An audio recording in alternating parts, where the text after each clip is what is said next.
만약 제가 2025년 10월 13일에 체결된 평화협정이 인류의 마지막 예언적 시계를 작동시켰을 수도 있다고 말한다면 어떻게 생각하시겠습니까? 세계가 이스라엘과 하마스 간의 역사적인 휴전을 축하하는 동안 제 심장을 뛰게 만든 세부 사항을 알아차린 사람은 거의 없었습니다. 이 협정의 중재자가 5년 전 아브라함 협정을 조율했던 바로 그 사람이라는 것입니다. 제러드 쿠슈너. 그리고 그의 이름을 다니엘서 9장 27절의 예언과 나란히 놓으면 그 유사점들은 소름이 끼칩니다. 우리는 정말로 마지막 예언적 주간의 첫 해들을 살고 있는 것일까요? 이 연결고리에 대한 언론의 침묵은 귀청을 찢을 정도입니다. 2025년 10월 13일 이 날짜를 기억하십시오. 가자 지구를 폐허로 만들고 이스라엘을 지속적인 경계 상태에 두었던 2년간의 유혈 충돌 끝에 상상할 수 없는 일이 일어났습니다. 휴전 협정이 체결되었습니다. 새로운 로켓이 하늘을 가르기 전에 몇 주 동안만 지속되는 그런 취약한 협정들 중 하나가 아닙니다. 우리는 중동의 가장 경험 많은 외교관들조차 놀라게 할 만큼 구체적인 세부 사항을 가진 3단계로 구성된 협약에 대해 이야기하고 있습니다. 첫 번째 단계는 불과 48시간 전만 해도 불가능해 보였던 것을 가져왔습니다. 즉각적이고 완전한 적대 행위의 중단입니다. 점진적인 긴장 완화나 부분적 휴전이 아닙니다. 무기들이 순식간에 침묵했습니다. 두 번째 단계는 세계를 더욱 놀라게 했습니다. 일부는 2년 이상 포로로 잡혀있던 20명의 이스라엘 인질들이 석방될 예정이었습니다. 그 대가로 이스라엘은 약 1900명의 팔레스타인 수감자들을 석방할 것입니다. 이 숫자를 잠시 생각해 보십시오. 1900, 거의 1대 100의 비율은 협상의 복잡성과 이 지정학적 게임에서 각 이스라엘인의 생명이 가진 무게를 보여줍니다. 그러나 세계 지도자들을 의자에서 일어서게 만든 것은 세 번째 단계였습니다. 가자 지구를 위한 수십억 달러 규모의 재건 계획으로 한두 국가가 아니라 인상적인 연합체에 의해 자금이 지원됩니다. 이집트, 카타르, 미국, 사우디아라비아, 그리고 유럽연합입니다. 미국인들과 사우디인들을 같은 테이블에 앉혀 같은 목표를 위해 일하게 하는 데 필요한 외교력을 상상해 보십시오. 자체 내부 경제 위기에 직면한 유럽연합이 수십억 달러를 지출하도록 설득하는 것을 상상해 보십시오. 역사적 차이를 가진 이집트와 카타르가 같은 목적을 위해 정렬되는 것을 상상해 보십시오. 텔아비브 거리는 축제 분위기로 폭발했습니다. 수년간 사랑하는 사람들을 보지 못했던 가족들은 카메라 앞에서 기쁨의 눈물을 흘렸습니다. 가자 지구에서는 아직 열려있는 상처에도 불구하고 집단적인 안도의 한숨이 있었습니다. 24개월 만에 처음으로 아이들은 폭발 소리 없이 잠을 잘 수 있었습니다. 세계는 경이롭게 지켜보았습니다. 소셜미디어는 희망의 해시태그로 넘쳐났습니다. 전 세계 지도자들은 중동의 새로운 평화 시대에 대한 성명을 발표했습니다. 유엔은 협정 이행을 지원하기 위해 특별회의를 소집했습니다. 정치 분석가들은 노벨 평화상에 대해 추측했습니다. 경제학자들은 지역 안정화가 세계 시장에 미치는 긍정적 영향을 예측했습니다. 인도주의 단체들은 마침내 폭격의 두려움 없이 물품을 가지고 가자 지구에 들어갈 수 있었습니다. 모든 실용적인 의미에서 그것은 외교적 기적처럼 보였습니다. 수십 년간의 실패, 거짓 희망, 그리고 끝없는 폭력의 순환 끝에 마침내 누군가가 불가능한 것을 이루어냈습니다. 그러나 주류 언론 대부분이 놓친 세부 사항이 있습니다. 이 협정은 유엔의 전통적인 협상이나 재래식 군사 압력에서 나온 것이 아닙니다. 위협이나 잔인한 경제 제재의 결과도 아니었습니다. 그것은 5년에 걸쳐 배양된 개인적 관계를 통해 은밀하게 무대 뒤에서 구축되었습니다. 그리고 리야드, 도하, 카이로, 예루살렘의 지도자들과 직통 전화를 가진 사람이 누구인지, 이러한 사적인 대화들을 조율하고 있었던 사람이 누구인지 알게 되면 모든 것이 다른 의미를 갖기 시작합니다. 대중매체가 완전히 무시하기를 선호하는 예언적 의미입니다. 그러나 누가 정말로 무대 뒤에서 이 외교적 기적을 조율했을까요? 그 이름은 여러분을 놀라게 할 수 있지만 이스라엘과 관련된 평화협정에 대한 그의 이력은 여러분이 우리가 살고 있는 시대에 대해 알고 있다고 생각했던 모든 것에 의문을 품게 만들 것입니다. 제러드 쿠슈너는 2021년 1월 이후 미국 정부에서 어떤 공식 직책도 맡고 있지 않습니다. 그는 백악관에 사무실이 없습니다. 기자회견에 나타나지 않습니다. CNN이나 폭스뉴스에 폭탄적인 인터뷰를 하지 않습니다. 그럼에도 불구하고 중동 지도자들이 불가능한 것을 중재할 누군가가 필요할 때 울리는 것은 그의 전화입니다. 이것을 잠시 깊이 생각해 보십시오. 전통적인 외교 구조 밖에서 완전히 일하는 한 민간인이 여러 세대의 국무장관들이 달성하지 못한 것을 이루어냈습니다. 도널드 트럼프의 사위이자 첫 번째 트럼프 대통령 재임 기간 동안의 전 수석 고문인 쿠슈너는 중동 정치의 변동성 있는 세계에서 드문 것을 구축했습니다. 진정한 신뢰입니다. 국제 정상회담에서의 피상적인 악수가 아니라 사적인 만찬, 늦은 밤 전화 통화, 그리고 결코 뉴스에 나오지 않았던 은밀한 방문에서 형성된 진정한 관계입니다. 경력 외교관들이 의정서와 관료적 위계를 따르는 동안 쿠슈너는 단순히 전화를 들어 무함마드 빈 살만, 카타르 국왕, 벤자민 네타냐후에게 직접 전화를 걸었습니다. 2025년 휴전을 위해 쿠슈너는 부동산 부문의 사업가이자 트럼프의 오랜 친구인 스티브 위트코프와 협력했습니다. 함께 그들은 비공식적인 특사 듀오로 활동했습니다. 외교적 자격증 없이, 국무부의 관료 기계 없이, 오직 관계, 정확한 타이밍, 그리고 관련된 각 당사자의 이익에 대한 깊은 이해만으로 위트코프는 비즈니스 세계에 연결을 가져왔습니다. 쿠슈너는 아브라함 협정 이후 5년간 축적된 신뢰성을 가져왔습니다. 쿠슈너의 정통 유대교 유사는 무시할 수 없는 중요한 역할을 합니다. 그는 외부에서 해결책을 강요하려는 일반적인 미국 협상가가 아닙니다. 그는 게임의 피부를 가지고 있습니다. 그의 가족은 안식일을 지킵니다. 그는 관광객이 아니라 순례자로서 통곡의 벽을 방문했습니다. 이스라엘 지도자들은 그를 보고 유대 민족에게 이스라엘이 가진 실존적 중요성을 진정으로 이해하는 사람을 봅니다. 그럼에도 불구하고 역설적으로 아랍 지도자들도 그를 신뢰하는데, 왜냐하면 쿠슈너는 항상 약속한 것을 이행했기 때문입니다. 전통적인 외교관들이 정치적 결의와 영토 양보에 초점을 맞추는 동안 쿠슈너는 다른 접근 방식을 채택합니다. 평화로 가는 길로서의 경제적 번영입니다. 그는 지역 지도자들이 공개적 수사와 관계없이 자국민을 위한 투자, 개발, 안정을 원한다는 것을 이해합니다. 재건된 가자지구는 일자리를 의미합니다. 기회를 의미합니다.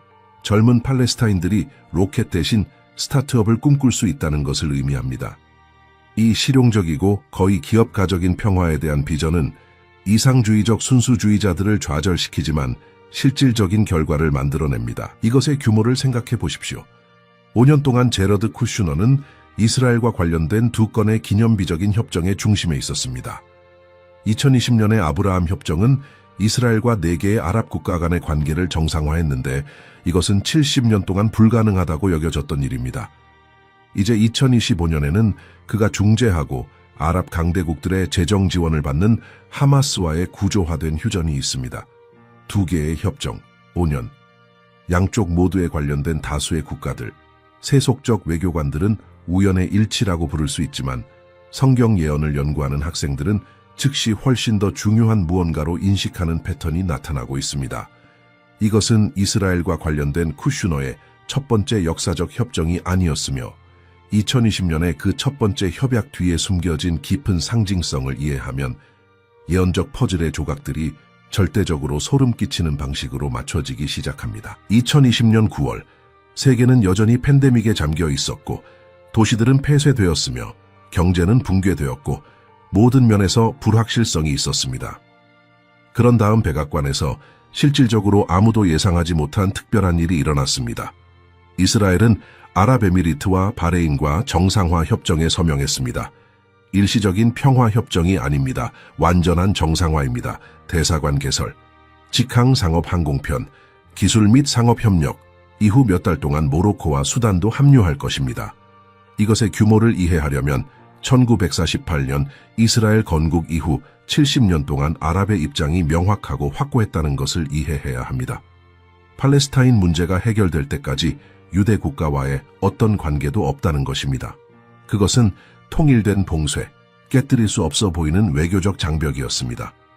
여러 세대의 미국 대통령들이 시도했고 실패했습니다. 캠프 데이비드, 오슬로, 아랍평화 이니셔티브 모두 제한적이거나 실패한 결과였습니다. 그리고 쿠슈너가 완전히 다른 접근 방식으로 나타나자 갑자기 이 70년의 장벽이 무너졌습니다. 이 협정들을 위해 선택된 이름은 무시할 수 없는 성경적 무게를 담고 있습니다. 아브라함 협정, 중동 협정이나 지역 정상화 조약이 아닙니다. 아브라함, 유대인과 아랍인의 공통 조상 족장, 이삭과 이스마엘, 두 아들 두 혈통 4000년에 공유된 역사와 갈등, 협정을 아브라함의 이름으로 명명함으로써 쿠슈너와 그의 팀은 단지 세속적 외교를 하고 있는 것이 아니었습니다. 그들은 깊은 성경적 상징성을 불러일으키고 공유된 영적 뿌리를 인정하며 같은 아버지의 후손들 간의 화해를 제안하고 있었습니다. 이것의 심리적 영적 영향을 상상해 보십시오. 에미레이트 항공이 텔아비브에 착륙합니다. 에미리트 관광객들이 예루살렘을 방문합니다. 이스라엘 사업가들이 두바이에 사무실을 엽니다. 인공지능, 사이버 보안, 사막 농업에서의 협력. 불과 몇 년 전만 해도 이 모든 것은 상상할 수 없었습니다. 중동의 전체 패러다임이 바뀌었습니다. 논리는 단순하지만 혁명적이었습니다. 강제된 영토 양보를 통해서가 아니라 상호 번영을 통한 평화입니다. 그리고 여기 모든 것을 우리의 현재 순간과 연결하는 세부 사항이 있습니다. 아브라함 협정은 특정한 패턴, 즉 2025년 휴전에서 5년 후에 반복될 구조를 확립했습니다.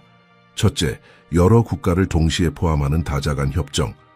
둘째, 단지 추상적인 정치적 결의가 아닌 실질적인 경제적 이익에 대한 강조. 셋째, 전례 없는 방식으로 아랍 세계와 연결되는 중심에 있는 이스라엘. 넷째, 그리고 아마도 가장 중요한 것은 관련된 모든 당사자들과 깊은 개인적 관계를 유지하는 특정 중재자입니다. 성경 예언은 마지막 날들에 중동의 일시적인 평화에 대해 반복적으로 말합니다. 오래된 긴장을 해결하는 것처럼 보이지만 훨씬 더 큰 미래 갈등의 씨앗을 품고 있는 협정에 대해 말합니다. 아브라함 협정은 전 세계적인 축하, 희망찬 헤드라인, 명망 있는 상들을 가져왔습니다. 그러나 종말론을 진지하게 연구하는 학생이라면 누구나 그 순간을 감탄과 우려가 뒤섞인 시선으로 바라보았습니다. 외교적 성취에 대한 감탄, 환난 전에 예언된 평화가 정확히 이와 같다는 것을 알기 때문에 느끼는 우려입니다. 세상을 속일 만큼 충분히 실제적이지만 예언적으로 적절한 순간에 무너질 만큼 충분히 취약합니다. 5년 동안 두 개의 기념비적인 협정, 둘 다 같은 사람에 의해 조율되고 둘 다 이스라엘과 여러 국가들을 포함합니다. 이것이 2500년 이상 전에 쓰인 고대 예언을 떠올리게 하지 않습니까? 기원전 6세기로 돌아가 봅시다. 바빌론에 유배된 히브리 선지자 다니엘은 성경 전체에서 가장 정확하고 불안한 환상 중 하나를 봤습니다. 그의 이름을 딴 책의 9장에 기록된 70주의 예언입니다.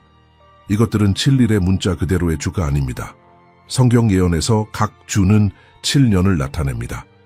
70주는 490년을 의미하며 많은 학자들이 예루살렘의 재건부터 그리스도의 십자가 처형까지 이미 부분적으로 성취되었다고 믿는 예언적 일정입니다.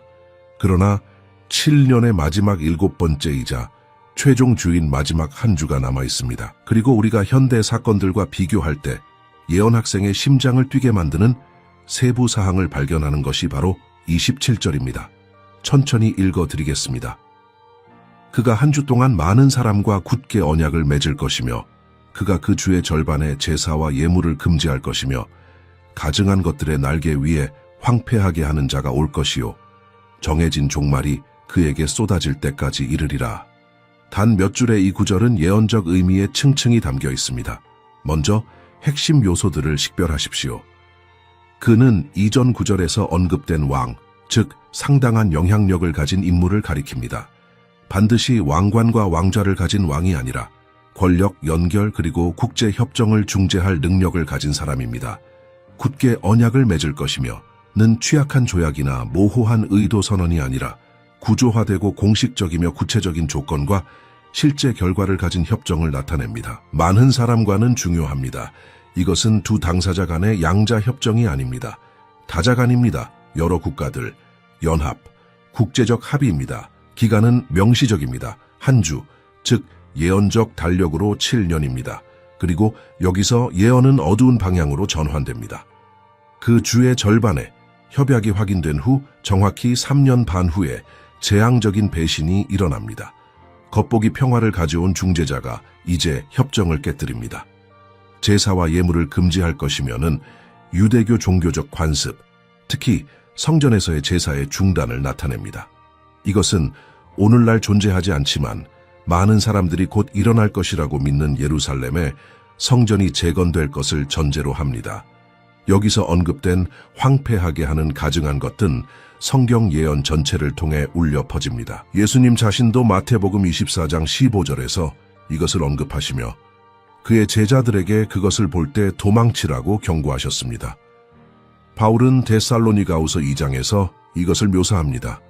이것은 거룩한 장소에 대한 끔찍한 모독, 그리스도의 재림 전 환난의 마지막 기간을 촉발하는 극도로 극단적인 신성 모독 행위에 관한 것입니다. 본문은 황폐하게 하는 자에게 쏟아지는 파괴로 끝나며 협약을 깨뜨린 자에 대한 최후의 신적 심판을 나타냅니다. 종말 시대에 대한 복음주의 사상을 지배하는 세대주의적 해석은 이 마지막 주를 여전히 미래로 봅니다.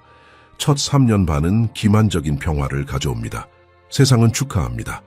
이스라엘은 방어를 완화합니다. 번영과 협력이 번성합니다. 그러나 정확한 중간 지점에서 모든 것이 무너집니다. 주의 후반부는 요한계시록에 묘사된 전례 없는 고통의 기간인 대환난입니다. 그리고 모든 것은 영향력 있는 왕에 의해 중재된 이 다국적 협약으로 시작됩니다. 예언적 요소들은 이렇게 정렬됩니다. 세계적 연결을 가진 중재자가 이스라엘을 중심으로 여러 국가를 포함하는 평화협정을 확인합니다. 세상은 일시적인 평화를 경험하고 열광적으로 축하합니다. 예루살렘은 국제적 관심의 초점이 됩니다. 성전 재건과 회복된 유대교 관습에 대한 논의가 있습니다. 그리고 시작 3년 반 후 정해진 예언적 순간에 모든 것이 신적 개입 전 인류 역사의 최종 사건들을 촉발하는 방식으로 폭발합니다. 이제 이 천년의 예언을 우리가 2025년에 목격하고 있는 사건들과 나란히 놓고 상상해 보십시오. 그러면 왜 일부 주의 깊은 관찰자들이 숨을 참고 있는지 이해하기 시작할 것입니다. 다니엘의 예언을 왼쪽에, 최근 사건들을 오른쪽에 놓으십시오. 요소들을 연결하는 선을 그리기 시작하십시오. 눈에 띄는 첫 번째 연결은 협약을 확인하는 왕의 모습입니다. 다니엘은 영토를 정복하는 군대를 가진 전통적인 왕을 묘사하지 않습니다. 그는 중재하고 협상하며 많은 사람들을 테이블 주위에 모을 수 있는 충분한 영향력을 가진 사람을 묘사합니다. 제러드 쿠슈너는 대통령이나 총리가 아닙니다. 그는 군대를 지휘하거나 서규를 통제하지 않습니다. 그러나 현대 세계에서 잠재적으로 더 강력한 것을 가지고 있습니다. 접근성입니다. 무함마드 빈 살만에 대한 실제 접근, 벤자민 네타냐후에 대한 실제 접근, 워싱턴, 리야드, 아부다비, 도하의 권력 중심에 대한 실제 접근입니다. 그는 가장 문자 그대로의 의미에서 미국의 왕입니다. 권력에 복귀할 수 있는 대통령의 사위 이방카 트럼프와 결혼했으며 수십억 달러 규모의 부동산 제국의 상속자 최고의 기관에서 교육받았고 정치적이고 경제적인 권력의 언어에 능통합니다. 그의 영향력은 공식 직책이 아니라 수년에 걸쳐 배양된 관계와 구축된 신뢰에서 나옵니다. 불가능해 보이는 것을 중재하기 위해 전통적인 정부 구조위와 그것을 통해 작동할 수 있는 정확한 유형의 인물입니다. 두 번째 평행은 훨씬 더 직접적입니다. 많은 사람과 언약을 맺을 것이며 일부가 아닙니다. 둘이나 셋이 아닙니다. 많은 사람들입니다. 아브라함 협정은 이스라엘, 아랍에미리트, 바레인, 모로코, 수단을 포함했습니다. 완전한 정상화에서 5개의 국가입니다. 2025년 휴전은 이스라엘, 하마스, 이집트, 카타르, 미국, 사우디아라비아, 유럽연합을 테이블로 가져왔습니다. 여러 당사자들, 여러 이익, 여러 문화와 종교. 이것은 전통적인 양자 외교가 아닙니다. 그것은 정확히 많은 사람과가 제안하는 것, 즉 중동의 평화라는 공동 목표를 중심으로 모인 다국적 연합입니다. 세 번째 평행, 그리고 아마도 가장 중심적인 것은 이스라엘과 예루살렘의 절대적 중심성입니다. 모든 종말시대 예언은 세르지피 죽 크기의 이 작은 땅 조각을 중심으로 회전합니다. 남미의 평화협정이나 아시아의 무역조약에 관한 것이 아닙니다. 그것은 구체적으로 유대 민족과 하나님께서 자신의 것이라고 부르신 도시를 포함하는 협약에 관한 것입니다. 아브라함 협정과 가자 휴전 모두 쿠슈너가 중재한 두 협정 모두 이스라엘을 직접 중심에 둡니다. 아랍 국가들과의 정상화, 맹세한 적들과의 평화, 접근 가능한 예루살렘, 새로운 국제적 감시하에 있는 성전산입니다. 1990년으로 돌아가서 누군가에게 35년 후 이스라엘이 아랍 세계의 절반과 정상적인 관계를 가지고 사우디 자금으로 가자를 재건할 것이라고 말할 수 있다면 상상해 보십시오. 그들은 당신을 미쳤다고 불렀을 것입니다. 그러나 우리는 정확히 그것을 살고 있습니다. 불가능성이 우리 눈앞에서 현실이 되었습니다. 그리고 성경적 불가능성들이 실현되기 시작할 때 예언 학생들은 매우 주의를 기울입니다. 무시할 수 없는 네 번째 평행은 평화와 안전에 대한 전 세계적인 축하입니다. 사도 바울은 데살로니가전서 5장 3절에서 무서운 경고를 씁니다. 그들이 평화와 안전을 말할 때 갑작스런 파멸이 그들에게 임할 것이니라. 평화와 안전이라는 이 정확한 단어들은 아브라함 협정이 체결되었을 때 신문 헤드라인에 울려 퍼졌습니다. 2025년 10월 휴전이 발표되었을 때 다시 울려 퍼졌습니다. 정치인들은 이 용어들을 사용했습니다. 논평가들은 그것들을 반복했습니다. 소셜미디어는 그것들을 퍼뜨렸습니다. 마치 세상이 깨닫지 못한 채 예언적 대본을 따르고 있는 것처럼 말입니다. 다섯 번째 평행은 방법론에 있습니다. 다니엘은 강제된 군사 정복이나 전멸의 위협을 묘사하지 않습니다. 협약, 협정, 협상을 통해 확인된 무언가를 묘사합니다. 쿠슈너는 두바이가 이스라엘과 정상화하지 않으면 폭격하겠다고 위협한 적이 없습니다. 그는 번영, 기술, 경제적 파트너십을 제공했습니다. 그는 잔인한 제재를 통해 카타르가 가재 자금을 지원하도록 강요하지 않았습니다. 그는 지역 안정이 관련된 모든 사람에게 어떻게 이익이 될 것인지 보여주었습니다. 이것은 예언된 종말 시대의 평화입니다. 칼로 강요된 것이 아니라 좋고 논리적이며 상호 이익이 되는 것처럼 보이기 때문에 자발적으로 받아들여진 것입니다. 그리고 마지막으로 타이밍의 평행입니다. 2020년 9월에 아브라함 협정이 상징적 시작을 표시했고 2025년 10월의 휴전이 이 패턴의 확인이나 연장을 나타냈다면 우리는 가능한 7년 기간의 첫 5년 어딘가에 있습니다. 이것은 만약 이 해석이 옳다면 우리가 정말로 다니엘의 마지막 주에 있다면 재앙적인 전환점이 초기 이정표 후 약 3년 반 후에 올 것이라는 것을 의미합니다. 계산을 해보십시오. 2028년이나 2029년이 무엇을 가져올 수 있을지 생각해 보십시오. 그러면 왜 일부 관찰자들이 매혹과 두려움이 뒤섞인 시선으로 달력을 보는 것을 멈출 수 없는지 이해할 것입니다. 그러나 이것이 정말로 예언의 문자 그대로의 성취입니까? 아니면 우리는 아직 오지 않은 실제 사건에 대한 준비, 리허설만을 보고 있는 것입니까? 성경 예언을 연구하는 학자들의 공동체는 현대 사건들이 고대 텍스트를 반영할 때 항상 그랬듯이 나뉘어 있습니다. 제러드 쿠슈너와 최근 평화 협정들을 보고 확신을 가지고 말하는 사람들이 있습니다. 우리는 다니엘서 9장 27절이 실시간으로 펼쳐지는 것을 보고 있습니다. 예언적 시계가 시작되었습니다. 우리는 마지막 주의 첫 해들에 있습니다. 그들은 우리가 방금 탐구한 평행들을 지적하며 그렇게 많은 우연의 일치의 확률이 통계적으로 불가능하다고 주장합니다. 2500년 전의 예언들이 레이저 정확도로 21세기 사건들을 묘사할 때 그것은 우연이 아닙니다. 그것은 신적 섭리입니다. 그러나 그들의 믿음과 연구에서 똑같이 진지한 또 다른 그룹이 더 신중한 입장을 취합니다. 그들은 이것을 예언적 리허설 또는 무대 준비라고 부릅니다. 그들의 주장은 견고합니다. 다니엘서 9장 27절은 제사와 예물의 중단을 명시적으로 언급하는데 이것은 예루살렘에 기능하는 유대교 성전을 전제로 합니다. 오늘날 성전사는 이슬람의 가장 신성한 장소 두 곳인 바위의 돔과 아라크사 모스크가 차지하고 있습니다. 성전이 없습니다. 제단이 없습니다. 드려지는 제사가 없습니다. 이 중요한 요소 없이 어떻게 예언이 문자 그대로 성취될 수 있습니까? 게다가 그들은 지적합니다. 다니엘의 왕은 27절에서 명시적으로 적그리스도로 묘사되지는 않지만 문맥상 26절에 장차 올 왕, 즉 최종적인 파괴와 황폐와 관련된 인물과 연결되어 있습니다. 제러드 쿠슈너는 그의 정치적 영향력과 세계적 연결에도 불구하고 요한계시록과 다른 구절들에 묘사된 적그리스도의 전통적 프로필에 맞지 않습니다. 그는 자신이 신이라고 선언하지 않습니다. 숭배를 요구하지 않습니다. 상업과 종교에 대한 완전한 통제를 가진 단일 세계 정부를 수립하지 않습니다. 그는 중동 외교에서 일하는 유대인 사업가입니다. 그러나 여기서 토론이 매혹적으로 변합니다.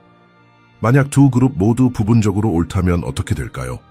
만약 우리가 예언에 층층이 쌓인 성취라고 부를 수 있는 것을 목격하고 있다면 어떻게 될까요?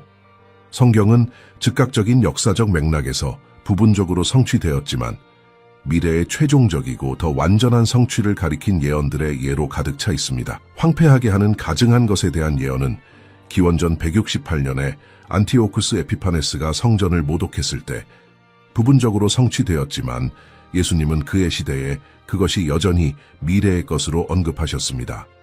어쩌면 우리가 쿠슈너, 아브라함 협정, 2025년 휴전과 함께 보고 있는 사건들은 무대 준비일 수 있습니다. 하나님께서 상황을 조율하시고 행위자들을 정렬하시며 예언의 최종 성취를 단지 가능할 뿐만 아니라 거의 불가피하게 만들 선례를 확립하고 계십니다.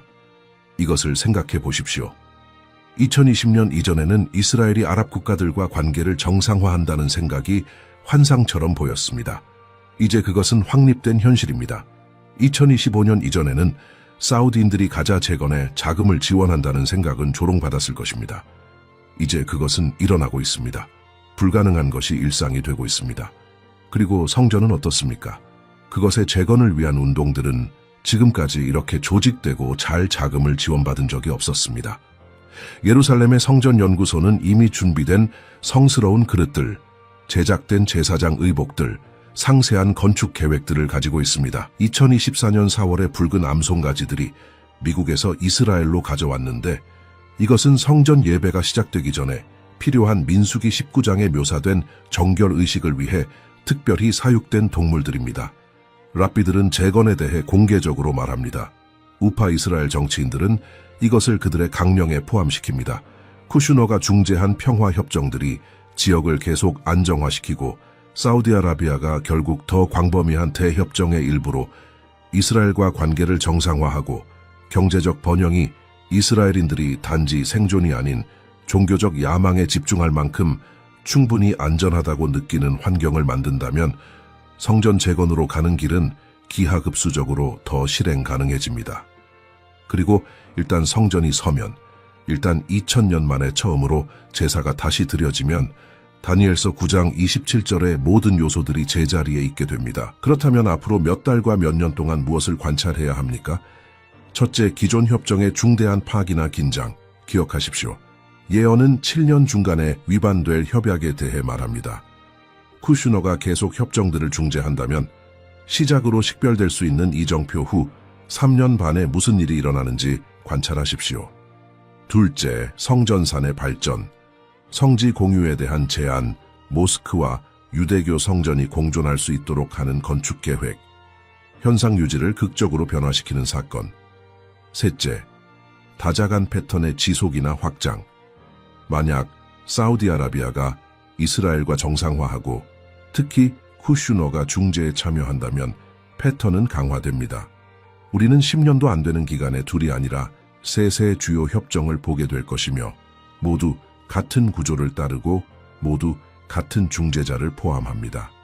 넷째, 언어와 상징성. 세계 지도자들이 이러한 협정들을 어떻게 묘사하는지 주의를 기울이십시오. 그들이 지속적인 평화, 보장된 안전, 새로운 시대, 아브라함과 그의 후손들 사이의 다리와 같은 용어를 사용할 때 그들은 의식적으로든 무의식적으로든 예언적 언어를 반영하고 있습니다. 그리고 마지막으로 당신 자신의 영적 상태입니다. 쿠슈너가 다니엘서 9장의 인물인지 아닌지, 우리가 마지막 주에 있는지 아닌지와 관계없이 한 가지는 절대적으로 부인할 수 없습니다. 불가능한 사건들이 중동에서 빛의 속도로 일어나고 있습니다. 추상적이고 멀리 있는 것처럼 보였던 예언들이 우리 눈앞에서 실현되고 있습니다. 시계가 공식적으로 시작되었을 수도 있고 아닐 수도 있지만 확실히 조정되고 있습니다. 조각들이 게임판에서 움직이고 있습니다. 그리고 볼 눈과 들을 귀를 가진 사람들은 무언가 기념비적인 것이 다가오고 있음을 느낄 수 있습니다. 남아있는 유일한 질문은 이것입니다.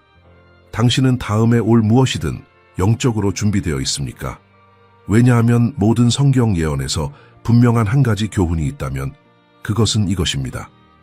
하나님은 행동하시기 전에 항상 경고하시며 표적들은 항상 성취에 앞서 나타납니다. 당신은 방금 세상과 우리가 살고 있는 시대를 보는 방식을 근본적으로 바꿀 수 있는 정보를 흡수했습니다. 인상적인 예언적 평행들, 불가능한 평화 협정들, 그의 프로필이 천년의 성경 묘사들을 반향하는 중재자, 그리고 이제 가장 중요한 질문이 옵니다. 그래서 어떻게 할 것입니까? 이 지식으로 무엇을 합니까? 진실한 그리스도인은 종말시대 예언들의 정렬을 목격하고 있을 수 있다는 것을 알면서 어떻게 살아야 합니까? 당신이 저항해야 할 첫 번째 유혹은 마비시키는 공황입니다. 교회 역사를 통틀어 선의의 신자들이 예언적 표적들을 식별하고 날짜들을 계산하고 모든 소유물을 팔고 상곡대기에서 그리스도의 재림을 기다렸던 순간들이 있었습니다. 그들은 모두 틀렸습니다. 예언들이 거짓이어서가 아니라 경계를 히스테리와 혼동했기 때문입니다. 예수님은 마태복음 24장 36절에서 명확하셨습니다. 그러나 그날과 그때는 아무도 모르나니 하늘의 천사들도 아들도 모르고 오직 아버지만 아시느니라. 예언적 표적들을 인식하는 것은 달력의 날짜를 표시하는 것에 관한 것이 아닙니다. 그것은 하나님께서 당신 앞에 놓으신 일상적 책임들에 충실하면서 높아진 영적 의식으로 사는 것에 관한 것입니다. 마태복음 25장에 기록된 예수님께서 말씀하신 10처녀의 비유를 생각해 보십시오. 모두가 신랑이 오고 있다는 것을 알았습니다. 모두가 그를 기다렸습니다. 슬기로운 자들과 어리석은 자들 사이의 차이는 미래 사건에 대한 지적 지식에 있지 않고 지속적인 실질적 준비에 있었습니다. 슬기로운 처녀들은 그들의 등불을 기름으로 가득 채워두었습니다. 그들은 정상적인 생활을 포기하지 않으면서 끊임없는 준비 상태로 살았습니다. 신랑이 마침내 한밤중에 도착했을 때 그들이 준비되어 있었던 것은 그들이 더 똑똑하거나 비밀 정보를 가지고 있어서가 아니라 아무 일도 일어나지 않는 것처럼 보일 때에도 영적 훈련을 유지했기 때문입니다. 이것이 당신이 지금 취해야 할 자세입니다. 경계는 편집증을 의미하지 않습니다. 그것은 숨 쉬는 것만큼 자연스러워질 정도로 기도 생활을 강화하는 것을 의미합니다. 그것은 단지 종말시대 예언들을 공부하기 위해서가 아니라 하나님의 성품을 깊이 알기 위해 성경에 몰두하는 것을 의미합니다. 왜냐하면 재앙적인 사건들이 펼쳐지기 시작할 때, 겉보기 평화가 무너질 때, 세상이 공황 상태에 빠질 때, 당신은 어떤 폭풍도 흔들 수 없을 만큼 견고한 영적 기초가 필요할 것이기 때문입니다. 이 기초는 하룻밤 사이에 세워지지 않습니다. 그것은 사이렌이 울리기 훨씬 전 하나님과의 일관된 교제의 조용한 날들에 단련됩니다. 두 번째 유혹은 영적 고립입니다. 일부 그리스도인들은 예언적 표적들을 인식하면 은유적 벙커로 물러나고 불신자들과의 관계를 끊고 이기적인 생존 사고방식을 채택합니다. 그러나 이것은 마태복음 28장 19절과 20절에서 그리스도의 명령과 정면으로 모순됩니다. 가서 모든 민족을 제자로 삼으라. 만약 우리가 정말로 시간이 다 되어가고 있다고 믿는다면 이것은 우리를 더 적은 것이 아니라 더 열정적인 전도로 동기부여해야 합니다. 당신이 아는 모든 사람, 모든 이웃, 모든 직장 동료, 아직 그리스도를 알지 못하는 모든 가족 구성원은 그들의 영원한 삶의 가장 중요한 결정을 내릴 수 있는 단지 몇 년, 어쩌면 그보다 적은 시간을 가질 수 있습니다. 예언적 시계가 진행되고 있을 수 있다는 의식으로 산다면 일상적인 대화에 대한 당신의 관점이 어떻게 바뀔지 상상해 보십시오. 엘리베이터에서의 날씨에 대한 그 우연한 토론은 영적 씨앗을 심을 기회가 됩니다. 불가지론적 친구들과의 그 저녁 식사는 증가하는 세계의 혼란 가운데 진정한 희망을 나눌 기회가 됩니다. 만나는 모든 사람에게 1시간짜리 설교를 할 필요는 없지만 세상이 혼란에 빠졌을 때 왜 당신에게 평화가 있는지 사람들이 묻게 만드는 의도성으로 살 수 있습니다. 그리고 그들이 물을 때 베드로전서 3장 15절에서 베드로가 지시하는 것처럼 당신 안에 있는 희망에 대한 이유를 줄 준비가 되어 있을 것입니다. 긴급한 주의가 필요한 세 번째 영역은 당신의 특정한 삶을 위한 하나님의 뜻과의 일치입니다. 많은 신자들이 모호한 목적과 일반적인 야망으로 살아갑니다. 그러나 만약 시대가 정말로 예언적 절정에 가까워지고 있다면 당신은 영혼을 고갈시키는 경력이나 당신을 하나님으로부터 멀어지게 하는 관계에서 수년을 낭비할 여유가 없습니다. 이것은 모든 사람이 전임 목회자나 선교사가 되어야 한다는 것을 의미하지 않습니다. 그것은 하나님께서 이 마지막 날들에 특별히 당신을 위해 설계하신 역할이 무엇인지 새로운 강도로 추구하는 것을 의미합니다. 어쩌면 그리스도의 사랑을 보여주는 방식으로 당신의 공동체를 축복하기 위해 전문적 기술을 사용하는 것일 수 있습니다. 어쩌면 영적 멘토링이 필요한 젊은이들을 제자 삼는 데 투자하는 것일 수 있습니다. 어쩌면 전 세계 전도의 최전선에 있는 사역들을 지원하기 위해 재정 자원을 사용하는 것일 수 있습니다. 우리가 연구하고 있는 말씀의 선지자인 다니엘 자신도 격동의 시대에 살았습니다. 바빌론에 유배되어 이교주의에 둘러싸여 이스라엘의 하나님을 인정하지 않는 외국 정부들을 섬겼습니다. 그럼에도 불구하고 그는 흔들리지 않는 정직성, 하루 3번의 규율된 기도 생활, 그리고 왕들과 제국들에 대한 깊은 영향력을 유지했습니다. 그는 숨지 않았습니다. 공황에 빠지지 않았습니다. 그의 책임을 포기하지 않았습니다. 그는 하나님께서 그를 두신 곳에서 충실하게 남아 있었고 그 충실함을 통해 2500년 후 우리의 길을 밝히는 예언적 계시들을 가져왔습니다. 당신도 신적인 이유로 정확히 당신이 있는 곳에 놓여 있습니다. 당신의 도시, 당신의 일, 당신의 가족, 당신의 독특한 영향력의 영역은 우연이 아닙니다. 그것들은 역사의 이 특정 순간을 위한 하나님의 전략적 임명입니다. 문제는 당신이 이것을 인식하고 그러한 인식이 요구하는 긴급함과 목적으로 살 것인지입니다. 희생이 있을 것입니다. 영혼에 기반한 선택들이 세속적 논리와 모순되는 순간들이 있을 것입니다. 어쩌면 그것은 그리스도인의 가치를 타협하도록 요구하는 승진을 거부하는 것을 의미할 수 있습니다. 어쩌면 그것은 다른 사람들이 잃어버린 원인으로 여길 사람들에게 시간을 투자하는 것을 의미할 수 있습니다. 어쩌면 그것은 재정적 지혜가 축적하라고 조언할 때 관대하게 기부하는 것을 의미할 수 있습니다. 그러나 여기 해방하는 진리가 있습니다. 당신이 일시적인 안락함 대신 영원한 목적에 일치하여 살 때 매일이 무게와 의미를 얻습니다. 당신은 단지 존재하는 것을 멈추고 진정으로 살기 시작합니다. 당신은 당신의 삶이 하나님께서 인간 역사를 통해 짜고 계시는 장엄한 테피스트리의 한 실이라는 것을 이해합니다. 그리고 만약 우리가 정말로 그 테피스트리의 최종 단계에 있다면, 마지막 선들이 웅장한 결론전에 수놓아지고 있다면 가장자리에서 수동적으로 지켜보는 대신 적극적으로 참여하는 것은 비할 데 없는 특권입니다. 이것은 미지근한 기독교나 피상적인 믿음의 시간이 아닙니다. 이것은 거룩한 급진성, 용감한 사랑, 말과 행동으로 선포되는 흔들리지 않는 희망의 시간입니다.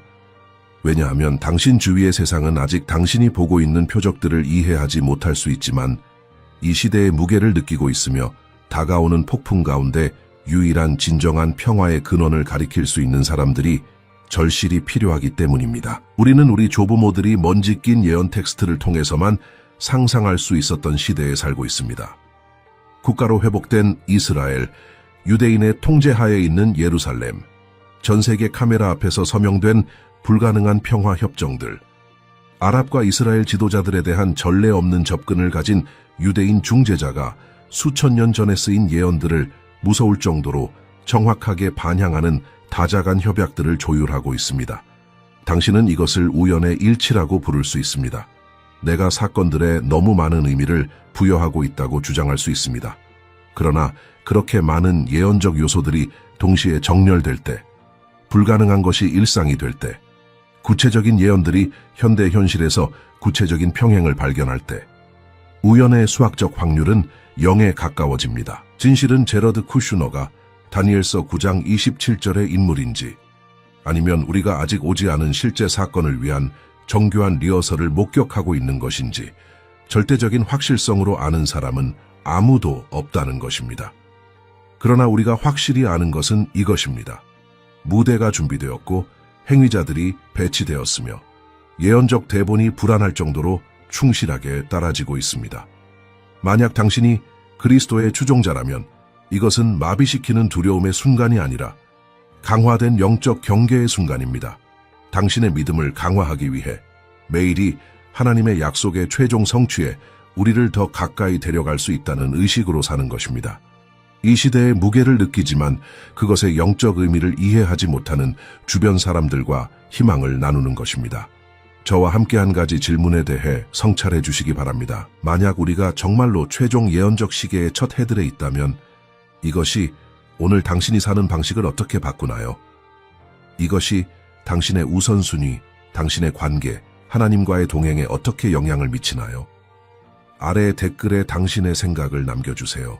이 특별한 사건들이 펼쳐지는 것을 관찰하면서 서로에게서 배울 수 있는 존중하는 대화의 공간을 만들어 봅시다. 그리고 이 콘텐츠가 당신을 감동시켰다면, 성경 예언에 대한 당신의 이해를 확장시켰다면 이 채널을 구독해 주세요. 앞으로 몇 달 동안 예언의 렌즈를 통해 중동의 모든 발전을 계속 추적할 것입니다.